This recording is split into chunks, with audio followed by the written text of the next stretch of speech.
Daripada makam Osman Ghazi tadi ni kita terus naik bas singgahlah ke Green Mosque ni. Green Mosque ni dibina oleh anak kepada Ben Yazid yang membina masjid Grand Mosque tu kan. Ni anak dia pula, Mahmud ni, Sultan Mahmud satu ni membina Green Mosque ni. Masjid ni mereka bagi nama Green Mosque lah sebab penggunaan jubin hijau ataupun turquoise yang banyak lah di dalam dia ni.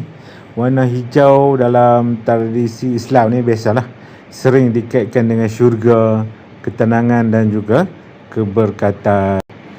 Dalam masjid ni kita boleh tengok dia ada masjid utama, madrasah ataupun pusat pengajian, bilik penginapan, ada dapur dalam ni, ada juga ruang pertemuan dan juga kawasan urusan rasmi kerajaan tempatan. Maknanya pemerintahan tu dekat-dekat sini lah. Empire Bani Osmaniyah ni dia mewarisi lah sejarah ataupun apa yang dilakukan di Masjid Nabawi di Mekah tu, di mana masjid ni menjadi tempat ibadat, pusat pemerintahan, tempat menerima delegasi, mahkamah ataupun dan juga pusat ilmu dan juga tempat pelindungan masyarakat. Kita duduk dalam masjid ni ada sedikit rasa tenang lah. Masjid lain pun tenang juga, masjid ni dia ada ketenangan yang berbeza sikit. Pasal pencahayaan semula jadi dia tu warna hijau kebiruan.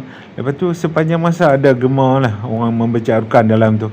Jadi kalau kita tengok ni seni bina Umayyah ni di peringkat awal ni lebih sederhana lah berbanding dengan masjid besar di Istanbul. Dalam perjalanan nak naik bas tu jumpa pula abang ni jual jaket RM70. Pandai cakap Melayu macam ni. This one. Jaket ni ya. Try. RM70. Malaysia money. 70. Yes, murah, sangat murah. RM70. Yes, for you. Tu merah. Oh, ada yang baru. Tu untuk try je. Itu untuk try je. Tu 4XL. Tu 4XL. Oh, elok apa? XL. Beli kalau hitam pasal kat rumah kan ada merah. XL. Oh, Muzani. Elok Elok tu Pak. Boleh lah. Gamuknya hari-hari lah aku ada pelancong Malaysia ataupun Indonesia yang lalu ke depan kedai ni. Sampai dia pun boleh cakap Melayu ni. Okey, belilah juga jaket tu, pakai dah tu. Lepas tu kita pun pergilah ni naik cruise pula. Cruise di Selat Bosphorus. Aktiviti cruise di Selat Bosphorus ni macam wajib lah. Kira pengalaman yang paling ikonik lah di Istanbul ni. Kebanyakan package kalau kita ambil tu mesti ada untuk naik cruise ni. Tak kisahlah cruise boat besar ke boat kecil kan. Dia ni ikonik pasal apa? Dia memisahkan Selat Bosphorus ni memisahkan Eropah di sebelah barat dan di timur dia Asia. Jadi kalau kita naik ni cruise ni seolah-olah kita berlayar antara dua benua sekaligus lah. Biasanya cruise ni bermula daripada beberapa port dan port yang kita naik ni adalah Galata Port. Jadi nanti sepanjang perjalanan ni pemandangan dia sangat awesome lah.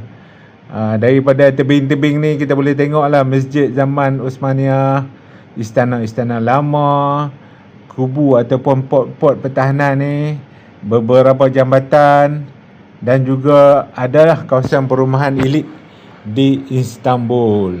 Okey, antara lokasi yang terkenal yang kita boleh tengok nanti inilah Dolmabahce Palace lah, masjid lah, Bosphorus punya bridge, fortress, macam tu lah. So sepanjang kita naik ni, bobot sebelah tu pun bobot ni lah, bobot cruise tu lah. Jadi kita sepanjang duduk ni kita pun duduk kerja ambil gambar lah. Tengok itulah palace ataupun kawasan-kawasan elit di sebelah tebing tu. Dan di atas bot ni juga dia ada jual ni, teh tarik dengan Indomie. Kalau kita kata nak Maggi, dia tak faham. Kalau Indomie, dia tahu. Indomie. Maknanya Maggi tak sampai. Indomie, memang mana-mana kedai pun ada jual Indomie ni. Jadi di atas bot ni dengan keadaan sejuk ni, teh tarik dengan Indomie ni sangat menjadi ya. Dan RM25 lebih kurang.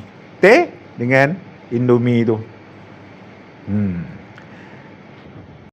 Selain daripada kita tengok-tengok pemandangan ni, kita pun boleh faham lah bahawa Bosphorus ni juga sangat penting dalam sejarah dunia. Pasal dia ni merupakan laluan perdagangan antara Laut Hitam dan juga Mediterranean. Juga laluan tentera sejak zaman Byzantine dan Uthmaniyah dulu. Dan antara selat paling strategik di dunia sampai ke hari ini. Sebab tu juga bila berada di atas cruise Bosphorus ni, sebenarnya kita sedang melihat sejarah Byzantine, sejarah Uthmaniyah. Kita boleh tengok Eropah, boleh tengok Asia dan dunia moden di Istanbul. Selepas turun daripada cruise tu, kita pun jalanlah kaki di Galata Port ni, pelabuhan Galata lah. Sambil-sambil tengok orang jual-jual barang ni kan, jual kacang, bukan kacang tu, jagung dengan yang putih-putih tu, buah berangan. Buah berangan ni kalau kita beli kat sini ni, buah berangan tu kita kena makan panas-panas. Kalau kita biar sejuk, tak sedap langsung. Lepas ni kita akan naik ke Galata Bridge yang famous dengan orang duk mengai tu, untuk lintas selat Bosphorus tu dan pergi ke restoran untuk early dinner. Batan ni memang famous lah orang mancing. Kita tengok ada ke tak ada hasil dia. Oh, ada terus orang beli lah kat sini.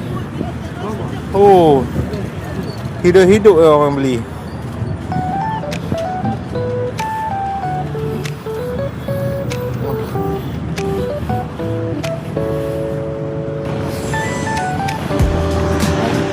Ni umpan ke? Yang dapat penuh ni. Rasanya ini yang dia dapat ni.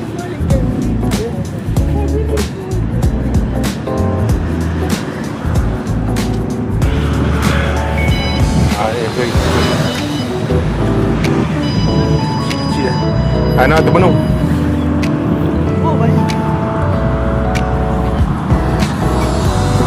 Mancing sini nampaknya ada hasil, cuma hanya ikan-ikan tu kecil je lah.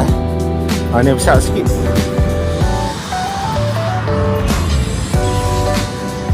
Saya tengok pemandangan daripada seorang pemancing. Ada umpan ya. Ada yang dapat. Ada.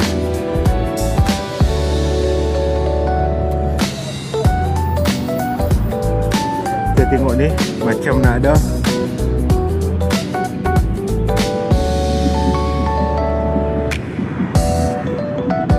Ada. Oh, itu dia. Nampak. Besar juga ikan dia tu.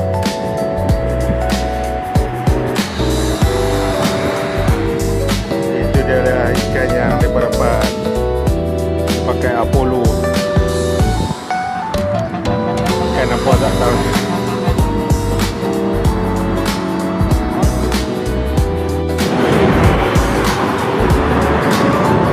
Oh, ada ikan.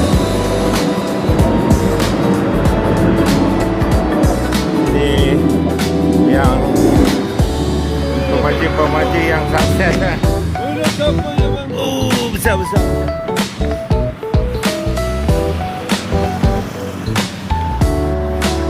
Oh, dia memang good. Dia terus ni, banyak ikan kawan ni. Restoran yang kita nak pergi tu rupanya di bawah pada jambatan Galata tu. Sini ni biasanya kita makan ikan lah kan. Pasal dia di selat Bosphorus. Macam biasalah kita tidaklah ada pilihan. Apa saja yang dihidangkan oleh package ni kita makan lah. Tapi kita punya bermana melancong tak pernah duduk sekali. Mungkin dia pun menu lain sikit lah kan. Ini dah menu dia ikan. Selepas dinner tu kita terus ke hotel. Tamatlah hari pertama kita di Istanbul ni. Sambil-sambil tu boleh tengoklah kehidupan keras juga di Turki ni. Rakyat dia pun terpaksa berniaga di tengah jalan lah. Kalau di Malaysia ni di traffic light kan, di Turki ni tengah jalan terus. Sampai di hotel ni kita check in dan berehat lah, menunggu aktiviti untuk esok harinya. So jumpa lagi besok. Bye.